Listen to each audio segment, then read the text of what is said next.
Class 10 Civics Chapter 4 Class 10 Civics Chapter 4 Part 3 caste and politics. जाति और राजनीति की बात यहाँ पर की गई है। कास्ट एंड पॉलिटिक्स आपके यहाँ पर है जाति और राजनीति। जाति और राजनीति देखिए हमने We have seen two instances of the expression of social division in the arena of politics, one largely positive and the other largely negative. Let us turn to our final case, that of case and politics, that has both positive and the negative aspect.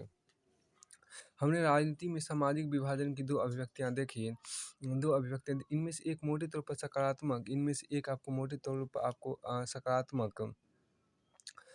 सकारात्मक या लाभदायक है, तो दूसरी नकारात्मक या नुकसानदेह आपको है। इसमें से एक आपको सकारात्मक या इनमें से एक मोटे तौर पर सकारात्मक या लाभदायक है, दूसरी आपको नकारात्मक या नुकसानदेह है। आइए अब अंतिम प्रमुख विभाजन यानी जाति और राजनीति की चर्चा करें। इसके सकारात्मक और नकारात्मक दोनों ही पक्ष है। इसके सकारात्मक और नकारात्मक दोनों ही आपको पक्ष हैं। तो फिर आपको आगे यहाँ पर कहा था केस इन इक्वलिटीज की यहाँ बात कीजिएगा। केस इन इक्वलिटीज देखिए अनलाइक द कास्ट इन इक्वलिटीज़ की बात की गई है। कास्ट इन इक्वलिटीज़ की बात की गई, मतलब जातिगत असमानताएं जो होती है उनकी बात यहाँ पर आपको की गई है। तो इसको देखिए, इसमें जो आपको कहा गया unlike gender and religion, unlike gender and religion, caste division is special to India. लिंग और धर्म पर आधारित विभाजन तो दुनिया भर में लिंग और धर्म पर आधारित विभाजन तो दुनिया भर में है, पर जाति पर आधारित विभाजन सिर्फ भारतीय समाज भी देखने को मिलता है। पर जाति पर आधारित विभाजन सिर्फ भारतीय समाज में देखने को मिलता है। All societies have some kind of social inequality and some form of division of labor. देखिए all societies have some kind of social inequality and some form of division of labor. In most societies, occupation are passed on from one generation to another.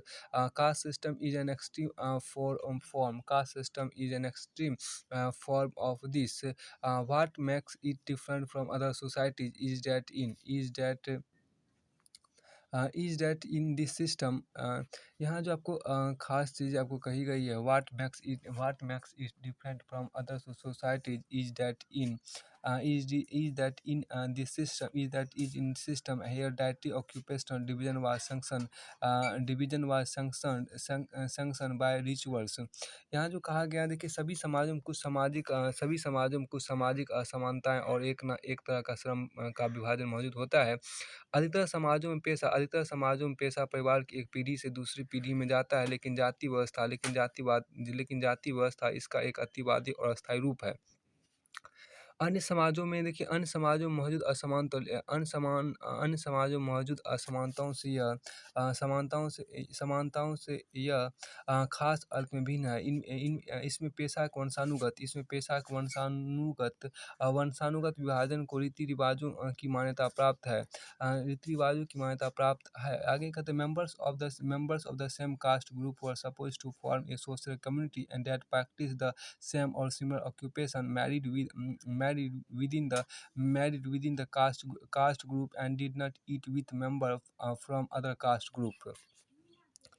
यहाँ एक जाति समूह के लोग एक या मिलते जुलते पेशों के तो होते ही हैं, साथ ही उन्हें एक अलग सामाजिक समुदाय के रूप में भी देखा जाता है।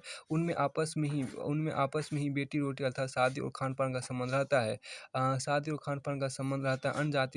जाति समूह में उनके बच्चे की ना तो शादी हो सकती है, ना महत्वपूर्ण पारिवारिक और सामुदायिक आयोजनों में उनकी पांत में बैठकर दूसरी जाति के लोग भोजन कर सकते हैं। तो फिर आपको आगे देखिए caste system was based on exclusion. Caste system was based on exclusion of and discrimination against the outcaste groups. They were subjected to the inhuman practice of untouchability about which you have studied in class 9th. That is why political leader and social reformer like Jyotiba Phule, Gandhiji, B.R. Ambedkar, Periyar Ramaswamy Periyar Ramaswamy Naikar advocated and worked to establish a society in which caste inequalities are absent. यहाँ जो आपको खास कही गई कि वर्ण व्यवस्था अन्य समूह से देखिए वर्ण व्यवस्था अन्य जाति समूह से भेदभाव और उन्हें अपने से अलग मानने की धारणा पर है। तो इनमें इसमें आपको अंत्य जातियों के साथ छुआछूत का व्यवहार किया जाता है। इसकी चर्चा हमने क्लास 9 की कक्षा में आपको की थी। यही कारण है कि ज्योतिबा फुले, महात्मा गांधी, डॉक्टर अंबेडकर और पेरियार रामास्वामी नायकर जैसे राजनेताओं और समाज सुधारकों ने जातिगत भेदभाव से मुक्त समाज व्यवस्था बनाने की बात की और उसके लिए काम किया। यहाँ पर आपको वर्ण व्यवस्था देख चुके। देखिए वर्ण व्यवस्था क्या होता है, जाति समूह का पदानुक्रम, जिसमें एक जाति के लोग हर हाल में सामाजिक पायदान में सबसे ऊपर रहेंगे तो किसी अन्य जाति समूह के लोग क्रमागत रूप से उनके नीचे रहेंगे, तो उसी को हम जाति व्यवस्था बोलते हैं। इसमें आपको कोई वो खास वर्ड तो आपको नहीं दिया गया, इनकी चर्चा इससे पहले वाले वीडियो में भी हम कर चुके थे। यहाँ अर्बनाइजेशन एक आपको यहाँ देखिए आपको अर्बनाइजेशन की चर्चा थोड़ा सा आप कर लीजिए। जो आपको यहाँ पर ग्लोसरी है उसको यहाँ पर देख लेते हैं। हाँ, यहाँ पे देखिए इन महापुरुषों के प्रयास, मतलब ये जो महापुरुष थे, इन महापुरुषों के प्रयास और सामाजिक आर्थिक बदलावों के चलते आधुनिक भारत में जाति की संरचना और जाति व्यवस्था में भारी बदलाव आया।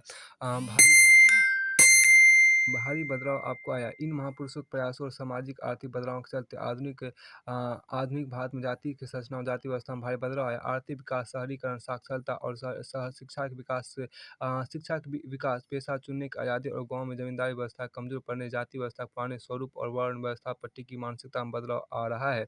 शहरी इलाकों में तो शहरी इलाकों में अब ज़्यादातर इस बात पर का कोई हिसाब नहीं रखा जाता कि ट्रेन या बस में आपके साथ कौन बैठा है या रेस्तरां में आपकी मेज़ पर बैठकर खाना खा रहे हैं, कौन बैठकर खाना खा रहे हैं। आदमी की जाति क्या है? जाति क्या है? संविधान में किसी भी तरह के जातिगत भेदभाव का निषेध किया गया है। संविधान ने जाति व्यवस्था में पैदा हुए अन्याय को समाप्त करने वाली नीतियों का आधार तय किया है। अगर 100 साल पहले कोई व्यक्ति एक बार फिर भारत लौटकर आए तो यहाँ हुए बदलावों को देखकर हैरान रह जाएंगे। यहाँ पर partially due to their efforts and partially due to other socio-economic changes, caste and caste system in modern India have undergone great changes. With economic development, large-scale urbanization, growth of literacy and education, occupational mobility, and the weakening of the position of landlords in the village, the old notion of caste hierarchy are breaking down. No, most of times in urban areas, it doesn't matter much who is walking along next to us on a street or eating at the next table in a restaurant. Uh, the Constitution of India prohibited any caste-based discrimination and laid the foundation of policies to reverse the injustice of the caste system. If a person who lived a century ago went to return to India, she would be greatly surprised at the change that has come about in the country. Caste has not disappeared from contemporary India. Some of the यहाँ हम देखिए बढ़ा या फिर भी Yet caste has not disappeared from contemporary India. Some of the older aspects of caste have persisted. Even now, most people marry within their own caste or tribe. Untouchability has not ended completely, despite constitutional prohibition. Effect of centuries of advantage and disadvantage continues to be felt today. The caste group that had access to education under the old system have done very well in acquiring modern education as well. Those group that did not have access to education or were prohibited from acquiring it have naturally lagged behind. That is why there is a disproportionately large presence of upper caste among the urban middle class in our country. Caste continues to be closely linked to economic status. देखिए, बहरहाल या फिर भी हम कह सकते हैं कि समकालीन भारत से जाति प्रथा विदा नहीं हुई, जाति व्यवस्था के कुछ पुराने पहलू अभी भी बरकरार हैं। अभी भी ज़्यादातर लोग अपनी जाति या कबीले में ही शादी करते हैं। स्पष्ट संवैधानिक प्रावधान के बावजूद छुआछूत की प्रथा अभी पूरी तरह समाप्त नहीं हुई है।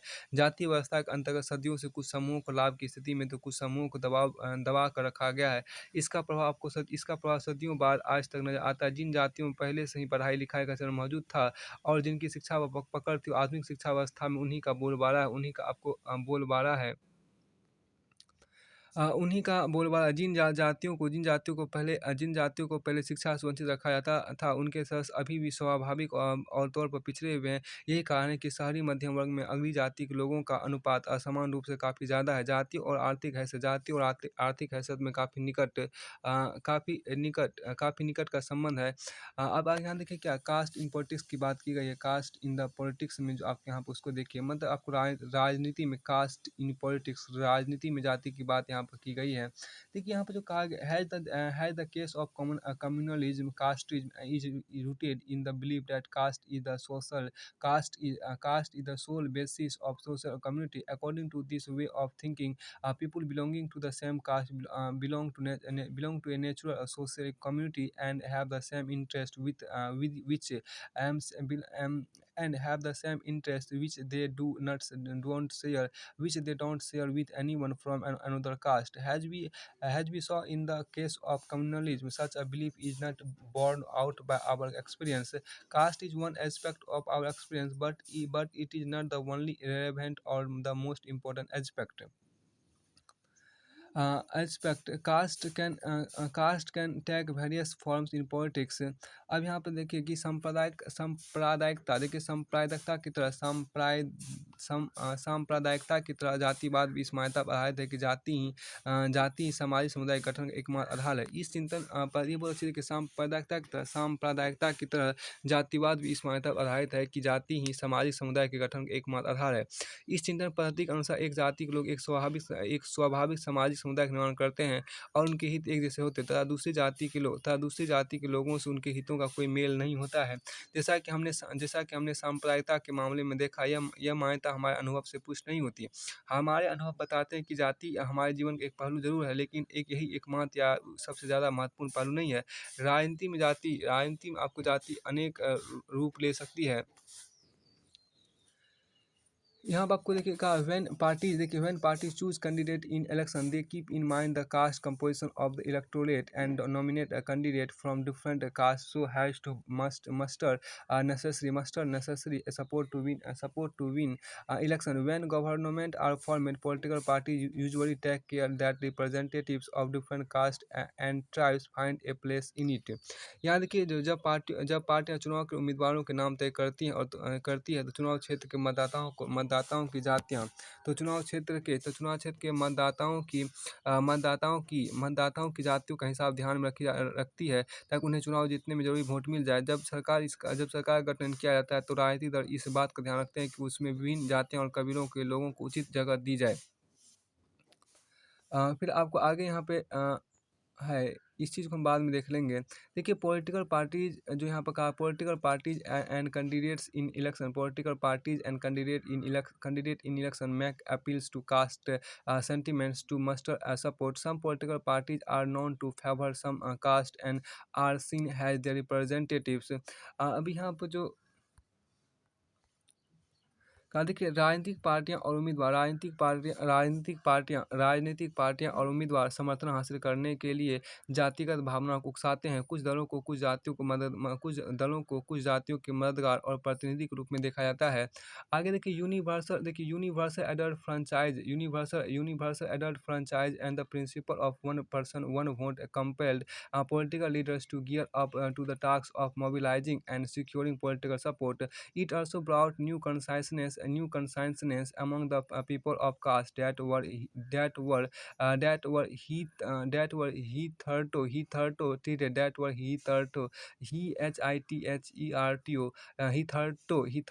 treated as inferior and low. The focus on caste in politics can sometimes give an impression that elections are all about caste and nothing else. That is far from true. Just consider these. यहाँ पर जो आपको कहा गया उसको देखिए। हाँ, देखिए सार्वभौम व्यक्ति मताधिकार, देखिए सार्वभौम व्यक्ति मताधिकार राजनीति एक यहाँ पर शुरुआत के परिवार फिर से देखिए कि राजनीतिक पार्टियां और उम्मीदवार समर्थन हासिल करने के लिए जातिगत भावना को उकसाते हैं। कुछ दलों को कुछ जातियों के मददगार और प्रतिनिधि के रूप में देखा जाता है। फिर आगे कहता है कि सार्वभौम व्यक्ति मताधिकार, सार्वभौम व्यक्ति मताधिकार और एक व्यक्ति एक वोट की व्यवस्था ने राजनीतिक दलों को विवश किया है कि वे राजनीतिक समर्थन पाने और लोगों को गोलबंद करने के लिए सक्रिय रहो। इससे उन जातियों के लोगों में नई चेतना पैदा हुई जिन्हें अभी तक छोटा और नीचा माना जाता था। राजनीति में जाति पर जोर देने के कारण कई बार यह धारणा बन सकती है कि चुनाव जातियों का खेल है, कुछ और नहीं। यह बात सच नहीं है, जरा इन चीज़ों पर भी गौर कीजिए। अब यहाँ पे देखिए no parliamentary constitution in the country has a clear majority of one single caste, so every candidate and party needs to win the confidence of more than one caste and community to win election. Second point, no party wins the vote of all voters of a caste or community. When people say that a caste is a vote bank of one party, it usually means that a large proportion of the voters from that caste to vote for that party. यहाँ पे देखिए एक खास तीसरा point यहाँ पे देखिए क्या many political parties may put up candidate from the same caste if that caste is believed to dominate the electorate in a particular constituency. Some voters have more than one candidate from their caste, while many voters have no candidate from their caste. And next point is the ruling party and the sitting MP or MLAs frequently lose election in our country. That could not have happened if all castes and communities were frozen in their political preference. तो यहाँ देखिए जो खास बात है आपको कही गई देश के किसी भी संसदीय चुनाव देश के किसी भी एक संसदीय चुनाव क्षेत्र में देश के किसी भी एक संसदीय चुनाव क्षेत्र में किसी एक जाति के लोगों का बहुमत नहीं है। इससे हर पार्टी और उम्मीदवार को चुनाव जीतने के लिए एक जाति और एक समुदाय से ज़्यादा लोगों का भरोसा हासिल करना पड़ता है। कोई भी पार्टी किसी एक जाति या समुदाय के सभी लोगों का वोट हासिल नहीं कर सकती। जब लोग किसी जाति विशेष को किसी एक पार्टी का वोट बैंक कहते हैं तो इसका मतलब यह होता है कि उस जाति के ज़्यादातर लोग उसी पार्टी को वोट देते हैं। अगर किसी चुनाव क्षेत्र में अगर किसी चुनाव क्षेत्र में एक जाति के लोगों को बहुत माना जा रहा है तो अनेक पार्टियों को उसी जाति को उम्मीदवार खड़ा करने से कोई रोक नहीं सकता। ऐसे में कुछ मतदाताओं के सामने उनकी जाति के एक से ज़्यादा उम्मीदवार होते हैं तो किसी जाति के मतदाताओं के सामने उनकी जाति का एक भी उम्मीदवार नहीं होता है।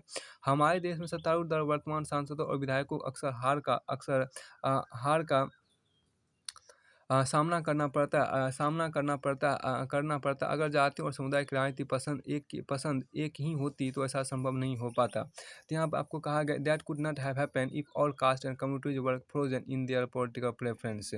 आगे यहाँ पे आपको कहता है क्या देखिए clearly while caste matters in electoral politics. देखिए यहाँ पर clearly while caste matters in electoral politics so do many other factors. The voters have a strong attachment to political parties, which is often stronger than their attachment to their caste or community. People within the same caste or community have different interests depending on their economic condition. Rich and poor or men and women from the same caste often vote very differently.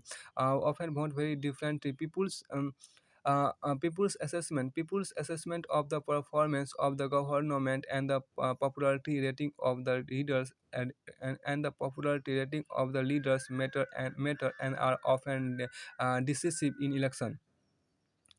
ध्यान रखिए स्पष्ट है कि चुनाव में जाति की भूमिका महत्वपूर्ण होती है किंतु दूसरे कारक भी इतने ही असरदार होते हैं। मतदाता अपनी जाति को जितना जुड़ाव रखते हैं वो अक्सर उससे ज़्यादा गहरा जुड़ाव राजनीतिक दलों से रखते हैं। एक जाति या समुदाय के भीतर भी अमीर और गरीब लोगों के हित अलग अलग होते हैं। एक ही समुदाय के अमीर और गरीब लोग अक्सर अलग अलग पार्टियों को वोट देते हैं। सरकार के कामकाज पर लोगों की राय और नेताओं की लोकप्रियता का चुनाव पर अक्सर निर्णायक असर होता है। देखिए सरकार के कामकाज के बारे में लोगों की राय, सरकार के कामकाज के बारे में लोगों की राय और नेताओं की लोकप्रियता का चुनाव पर अक्सर आपको निर्णायक असर होता है। तो फिर आपको आगे यहाँ पर कहा गया पॉलिटिक्स इन कास्ट की बात कीजिए, पॉलिटिक्स इन कास्ट की बात कीजिए, पॉलिटिक्स इन कास्ट मतलब जाति के अंदर की राजनीति जो होती है उसको देखिए यहाँ पर। देखिए we have so far look at what caste does to politics, but it does not mean that there is only a one way relation between caste and politics. Politics too influences the caste system and caste identities by bringing them into the political arena. अभी तक हमने इसी चीज़ पर गौर किया है कि राजनीति में जाति की क्या भूमिका होती है, पर इसका यह मतलब नहीं कि जाति और राजनीति बीच सिर्फ एक तरफा संबंध होता है। राजनीति भी जातियों को राजनीतिक अखाड़े में लाकर जाति व्यवस्था और अ, जाति अ, जाति व्यवस्था और जातिगत पहचान को प्रभावित करती है, जातिगत पहचान को प्रभावित करती है। इस तरह सिर्फ राजनीति ही जातिग्रस्त नहीं होती, जाति भी राजनीतिग्रस्त हो जाती है। यह चीज़ अनेक रूप ले लेती है। इसको हम यहाँ पे आपको देखिए कि the it is not politics that gets caste ridden, it is the caste that get politicized. This takes several forms, but each caste group tries to become bigger by incorporating within it neighboring caste or subcaste which were earlier excluded from it. Various caste groups are required to enter into a coalition with other caste or communities and thus enter into a dialogue and negotiation. देखिए हर जाति खुद को बड़ा बनाना चाहती है, सो पहले वो अपने समूह की जिन उप जातियों को छोटा या नीचा बताकर अपने से बाहर रखना चाहती थी, अब उन्हें अपने साथ लाने की कोशिश करती है। चूँकि एक जाति अपने दम पर सत्ता कब्ज़ा नहीं कर सकती, इसलिए वह ज़्यादा राजनीतिक ताकत पाने के लिए दूसरी जातियों या समुदाय को साथ लेने की कोशिश करती है और इस तरह उनके बीच संवाद और मोल-तोल होता है। आपको होता है। तो यहाँ पे आपको नेक्स्ट कहता है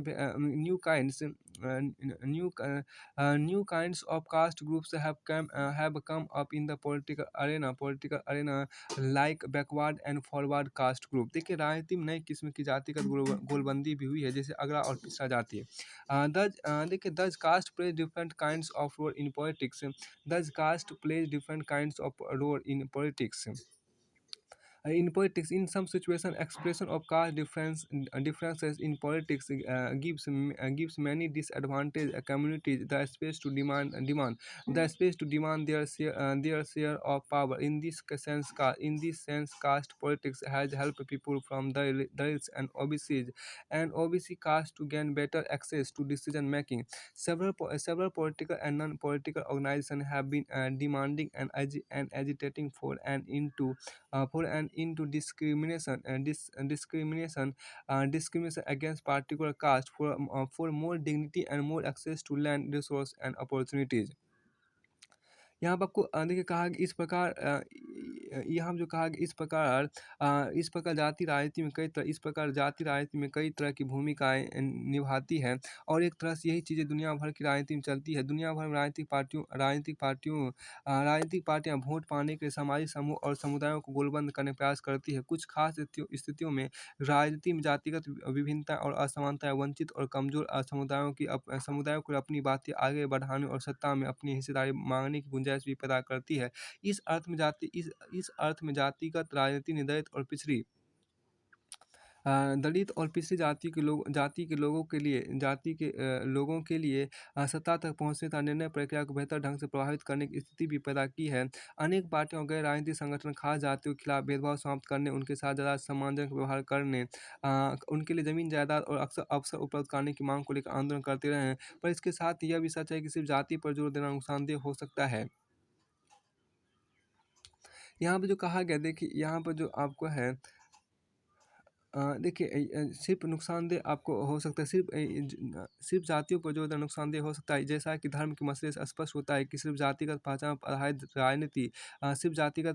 आधारित राजनीति लोकतंत्र के लिए शुभ नहीं होती। इससे अक्सर गरीबी, विकास, भ्रष्टाचार जैसे ज़्यादा बड़े मुद्दों से लोगों का ध्यान भी भटकता है। कई बार जातिगत तनाव, टकराव और हिंसा को भी बढ़ावा देता है। देखिए at the same time exclusive attention to caste can produce negative result as well, has in the caste of region, has in the the case of religion, has in the case of religion. Politics based on, देखिए politics based on caste identity alone is not very healthy in a democracy. It can divert attention from other pressing issues like poverty, development, and corruption. In some cases, caste division leads to tension, conflict, and even violence.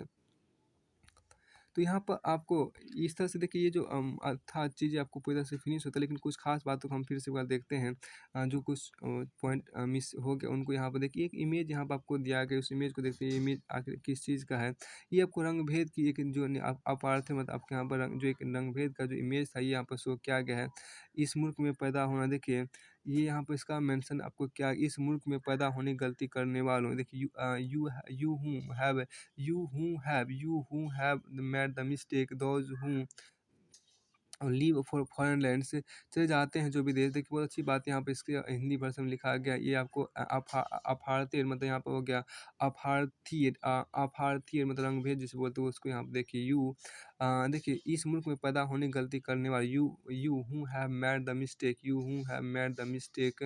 फिर आपको आगे यहाँ पे कहता है देखिए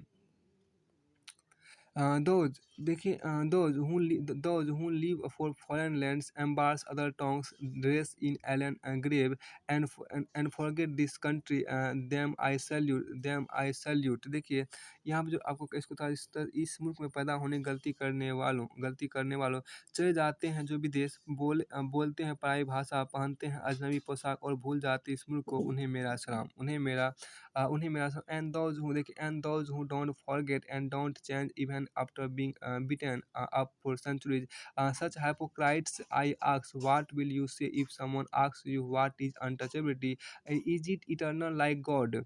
देखिए कि और जो नहीं भूलते सदियों तक पीटे जाने के बाद भी नहीं बदलते, ऐसे बेगरतों से मैं पूछता हूँ क्या कहोगे अगर किसी ने पूछा तुमसे क्या होता है छुआछूत, क्या होता है छुआछूत? क्या यह ईश्वर की तरह, देखिए क्या यह ईश्वर की तरह ही अविनाशी है, क्या ईश्वर की तरह ही ये अविनाशी है? What is an untouchable like, what does he look like, does he look like the very image of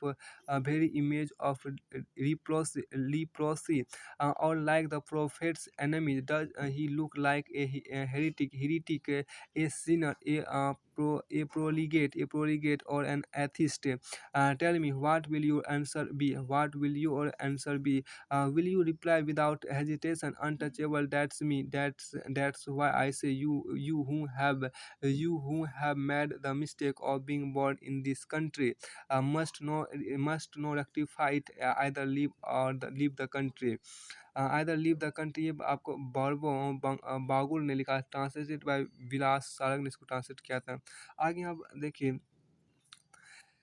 कि क्या ईश्वर की तरह ही अविनाशी है? कैसा होता है छुआछूत? किसकी तरह दिखता है? क्या वह खुद में कोड की तस्वीर होता है या फिर धर्माधीशों का दुश्मन होता है? क्या वह विधर्मी होता है, एक पापी या फिर एक नास्तिक? बताओ मुझे क्या जवाब होगा तुम्हारा? क्या तुम बगैर हिचकिचाए कह सकोगे मैं ही हूँ अछूत, मैं ही हूँ अछूत? इसी से मैं कहता हूँ, इस मुल्क में पैदा होने की गलती करने वालों, तुम्हें अब गलती सुधारनी होगी, या तो देश छोड़ या युद्ध करो। बाबूराव बागुल की कविता के हिंदी अनुवाद किया गया था। आगे यहाँ पर बाबूराव देखिए बाबूराव बागुल की ये कविता का हिंदी अनुवाद किया गया था, बहुत अच्छा था, अपाट रंग भेद। तो आगे यहाँ पे एक जो कार्टून आपको यहाँ पर मेंशन किया गया था, इस कार्टून को एक बार देखिए, इसमें तो अब कुछ भी नहीं है। तो यहाँ एक कार्टून देखिए, वोट बैंक की एक जो कार्टून है उसको यहाँ पर देखिए, वोट बैंक का यहाँ पर आपको कार्टून है। Do you think do you think that political leaders are right to treat people belonging to a caste? यहाँ पे देखिए जो do you think that political leader are right to treat people belonging to a caste as vote banks? क्या आपको यह बात ठीक लगती है कि राजनेता किसी जाति के लोगों को अपने वोट बैंक के रूप में देखे? Do you think that political leaders are right to treat people belonging to a caste as vote bank? क्या आपको यह बात ठीक लगती है कि राजनेता किसी जाति के लोगों को अपने वोट बैंक के रूप में देखें? आगे यहाँ पे आपको कहा गया, इससे पहले जो एक चीज़ यहाँ पर कास्ट इन इक्वलिटीज़ टुडे आज का आपको जो जाति असमानता है उसमें देखिए, आज की जो जाति असमानता है, जातिगत असमानता है, उनको यहाँ पर देखिए आज की जातिगत असमानताएँ देखिए, caste is an important source of economic inequality because it regulates access to resource of various kind. For example, in the past, the so-called untouchable caste were denied the right to own land, while only the so-called twice-born caste had the right to education. Although this kind of explicit and formalized inequality based on the caste is not outlawed, the effect of accumulated advantage and disadvantage continues to be felt. Moreover, new kinds of inequalities have also developed. यहाँ देखिए, आर्थिक असमानता एक महत्वपूर्ण आधार जाति भी है, क्योंकि आर्थिक असमानता एक महत्वपूर्ण आधार आपको जाति भी है।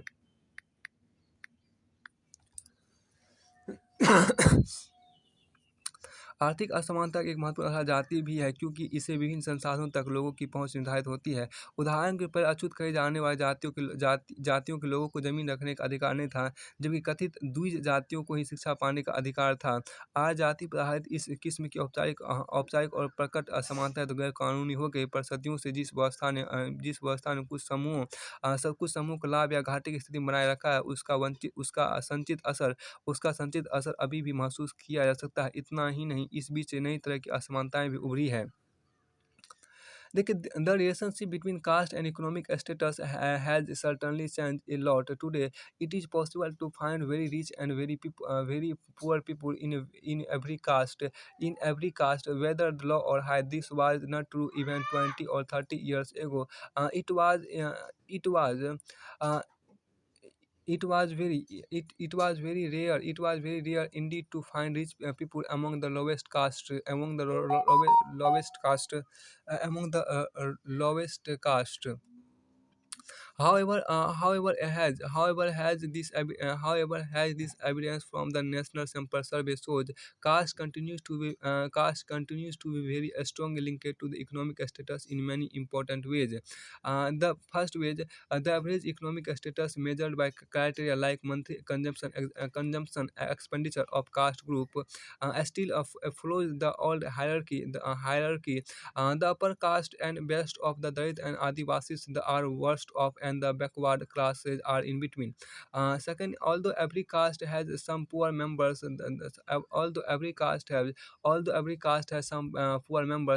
person living in extremely poverty below the official poverty line is much higher for the lowest caste and much lower for the upper caste, with the backward classes once again in between. देखिए, although every caste have some members who are rich, the upper caste are heavily overrepresented among the rich, while the lower caste are severely underrepresented. तो यहाँ पर जो कहे गए, देखिए निश्चित रूप से जाति और आर्थिक हैसियत की पुरानी स्थिति काफ़ी बदलाव आया है। आज ऊंची या नीची किसी भी जाति में बहुत अमीर और बहुत गरीब लोग देखे जा सकते हैं। 20 या 30 वर्ष पहले तक ऐसा नहीं था। तब सबसे नीची जातियों में कोई अमीर आदमी बहुत मुश्किल ही ढूंढने मिलता था। पर जैसा कि राष्ट्रीय जनगणना सर्वेक्षण से स्पष्ट है कि आज भी जाति आर्थिक हैसियत के निर्धारण में बहुत महत्वपूर्ण भूमिका निभाती है। औसत आर्थिक हैसियत, जिसे मासिक खर्च जैसे हिसाबों में से मापा जाता है, जिसे मासिक खर्च जैसे हिसाबों से मापा जाता है, अभी भी वर्ण व्यवस्था के साथ गहरा संबंध दर्शाती है। यानी ऊंची जाति के लोगों की आर्थिक स्थिति सबसे अच्छी है, दलित तथा आदिवासियों की आर्थिक स्थिति सबसे खराब है, जबकि पिछड़ी जातियां बीच की स्थिति में आपको है। हर जाति में लोग, देखिए हर जाति में गरीब लोग हैं, पर भारी दरिद्रता में सरकारी गरीबी रेखा के नीचे जीवन बसर करने वालों में ज़्यादा बड़ी संख्या सबसे निचली जाति के लोगों की है। ऊंची जातियों में गरीबी का प्रतिशत सबसे कम है। इस मामले में भी पिछड़ी जातियों के लोग बीच की स्थिति में आपको है। आज सभी जातियों में अमीर लोग हैं, पर यहाँ पे ऊंची जाति वालों का अनुपात बहुत ज़्यादा और निचली जातियों का बहुत कम आपको है। Percentage of population living below the poverty line 1919 2001 1919 to 2000। अब देखिए गरीबी रेखा के नीचे जीवन बसर करने का प्रतिशत का अनुपात यहाँ पर दिया गया जाति, और देखिए ये आपको जातिगत कुछ प्रतिशत है तो ग्रामीण में और शहरी में, तो उसकी यहाँ पर ज़रूरत भी नहीं है। ऑल ग्रुप्स यहाँ पर आपको यहाँ पर दिया गया है। देखिए upper caste here means those who are not from S C S T or OBC. Below the poverty line means those who spent RS 327 or less per person per month in rural and RS 454 or less per person per month in urban areas. National sample survey organisation NSSO government of India 55 from 1919 to 2000। देखिए देखिए यहाँ अगली जाति का मतलब उन सभी लोगों से जो अनुसूचित जाति, जनजाति, अनुसूचित जनजाति या पिछड़ी जातियों के अंतर्गत नहीं आते हैं। गरीबी रेखा से नीचे का मतलब प्रति व्यक्ति प्रति माह 327 रुपये ग्रामीण क्षेत्रों में और 455 रुपये शहरी क्षेत्रों में से कम खर्च करने वाले लोग को कहते हैं। ये आपको राष्ट्रीय लोक सर्वेक्षण 55वां दौर 1999 से 2000 के बीच आपको यहाँ पर सोर्स दिया गया था। तो फिर आपको आगे यहाँ पे आपको और है कुछ महत्वपूर्ण जो चीज़ें आपको देखने को मिला, तो उसमें ये होगा, आप देखिए कुछ शब्द महत्वपूर्ण आपको यहाँ पर उसको देख लीजिए। शहरीकरण तो बहुत शहरी ग्रामीण इलाकों से निकल कर लोगों का शहरों में बसना एक शहरीकरण कहलाता है। फिर आगे आपके यहाँ पर है आगे यहाँ पर जो कहा कि आपको क्या अर्बनाइजेशन की बात की गई, shift of population from rural areas to urban areas की बात की गई। तो अर्बनाइजेशन की बात कीजिए, देखिए अर्बनाइजेशन मतलब क्या, shift of population from rural areas to urban areas. Shift of population, देखिए अर्बनाइजेशन मतलब शहरीकरण क्या होता है, shift of population from rural areas to urban areas. Occupational mobility की बात की गई, देखिए ऑक्यूपेशनल मोबिलिटी यहाँ देखिए shift from one occupation to another. Occupational mobility मतलब क्या होता है, shift from one occupation to another usually when a new generation takes up occupation other than those practice by their ancestor. अब देखिए caste hierarchy क्या होता है, देखिए a ladder like formation in which all the caste groups are placed from the highest to the lowest caste is called caste hierarchy. यहाँ से देखिए तो क्लास 10 का जो आपको क्लास 10 का जो चैप्टर 4 सिविक्स वो पूरी तरह से फिनिश होता है। यहाँ अंतिम तक का जो चीज़ें था वो पूरी तरह से यहाँ तक किया जा चुका है, तो उसके बाद क्वेश्चन से बाद में देखा जाए।